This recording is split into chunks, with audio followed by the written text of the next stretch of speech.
네, 이어서 예림 단장 칼럼입니다. 기독교를 멀리하는 16가지 이유, 그 5번째 시간입니다.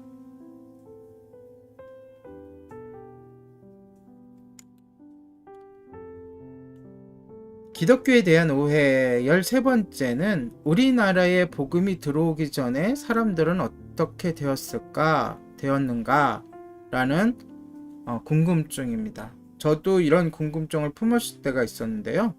예를 들어서 복음을 듣지 못한 훌륭하신 이순신 장군이나 그 옛날 감강찬 장군은 구원을 받았을까? 라는 궁금증입니다. 그 대답은 잘 모른다입니다. 구원은 우리에게 달려있는 것이 아니고 오로지 하나님께서 결정하십니다.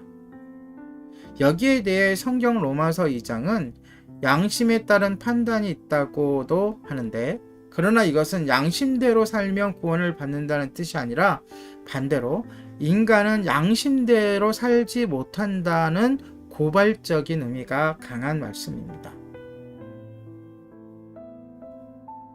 복음이 들어오기 전에 살았던 사람들의 구원 문제는 하나님이 해결하실 것입니다.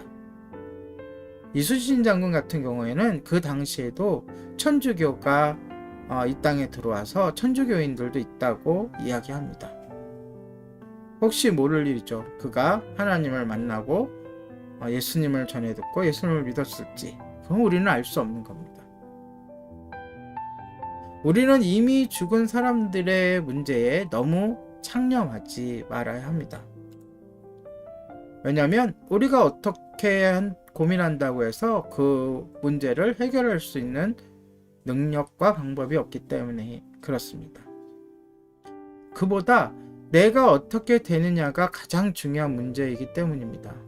우리는 다만 하나님이 선하시고 공평하신 분이므로 알아서 적절하고 공평하게 처리할 것을 믿을 따름입니다. 그들이 구원을 받았느냐의 유무는 우리가 천국에 가면 금방 알 수 있을 것입니다. 분명한 사실은 현재 우리 모두에게 복음을 통한 구원의 기회가 있음에도 불구하고 복음을 받아들이지 않으면 구원받지 못한다는 사실입니다.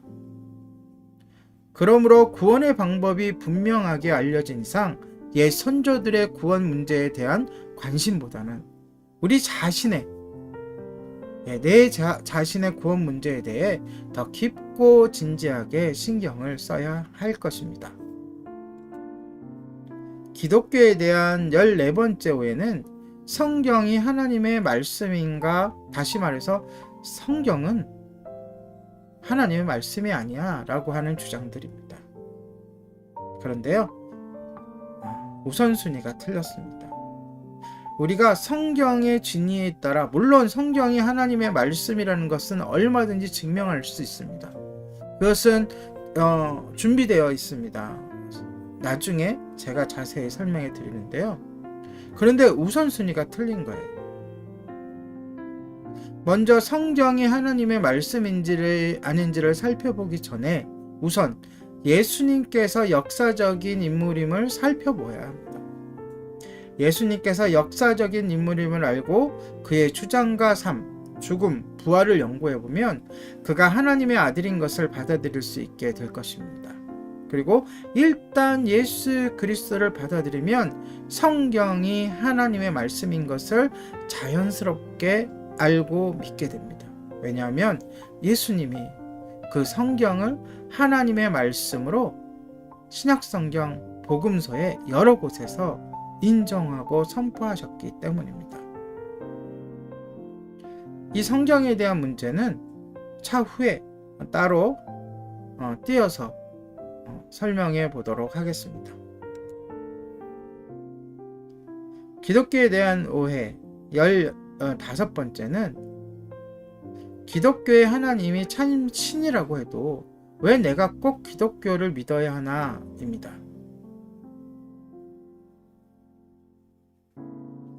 기독교를 믿어야 하나, 이것은 세상 사람들의 표현인 거고요.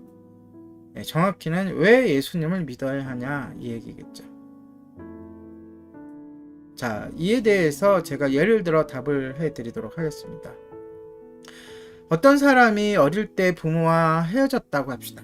그리고 오랜 세월이 흐른 어느 날 부모님이 TV에서 자기의 이름을 부르며 찾는 모습을 보았다면 어떻게 할까요? 당장 부모님을 만나러 방송국으로 달려갈 것입니다. 마찬가지로 당신을 만든 분이 바로 하나님이시라면, 질문에 나와 있듯이 참 신이시라면, 당신을 위해 십자가에 피 흘려 죽은 존귀하신 분, 예수님이 지금 당신을 부르고 계신다면 당신은 어떤 결정을 해야 할까요? 여전히 하나님을 외면하며 살아야 할까요?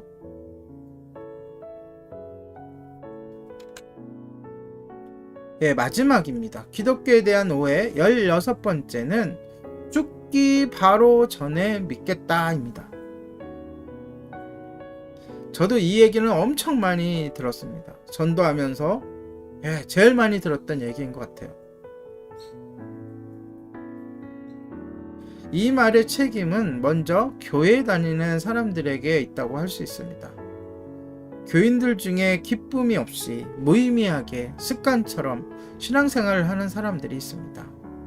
그러한 교인을 바라보는 외부의 사람들은 당연히 기독교에 대해 좋지 않은 인상을 받게 됩니다.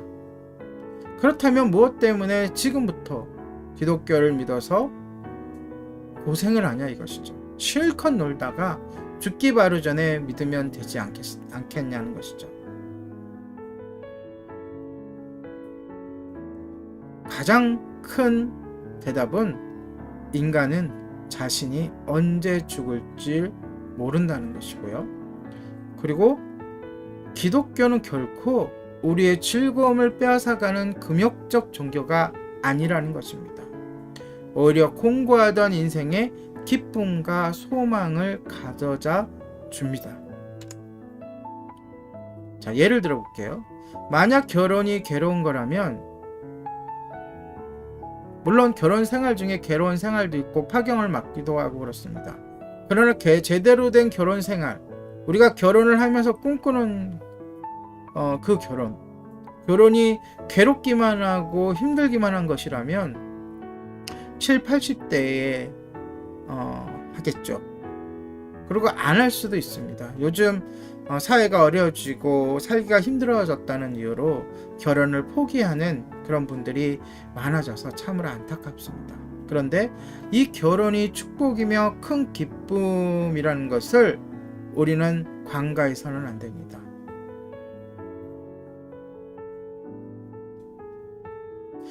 결론적으로 바른 결혼 생활이 큰 축복이고 큰 기쁨이기에 우리가 젊은 나이에 결혼을 하는 것입니다. 그것이 정상적인 결혼 생활이죠. 마찬가지로 정상적인 신앙생활은 행복한 것이기에 믿을 마음이 있다면 하루라도 빨리 믿는 것이 좋습니다. 이렇게 16가지를 들어서 기독교에 대한 오해를 풀어보았습니다. 앞에 16가지 이유, 아니 그 이상의 여러 가지 이유로 지금까지 몇십 년 동안 기독교와 거리를 둔 채 굳건하게 버텨온 사람들이 있습니다. 여러 장애 요소들이 앞을 꽉 가로막고 있기 때문에 한 번도 기독교를 제대로 알 기회를 갖지 못했던 것입니다. 그들은 문이 아닌 벽으로 들어가려 하니 기독교 안으로 들어갈 수 없었고 받아들이기가 힘들었던 것입니다. 내일부터는 이제 그 문을 찾는 방법, 그리고 그 문으로 들어가는 법에 대해서 나누어 보도록 하겠습니다. 오늘의 예린 단장 칼럼이었습니다.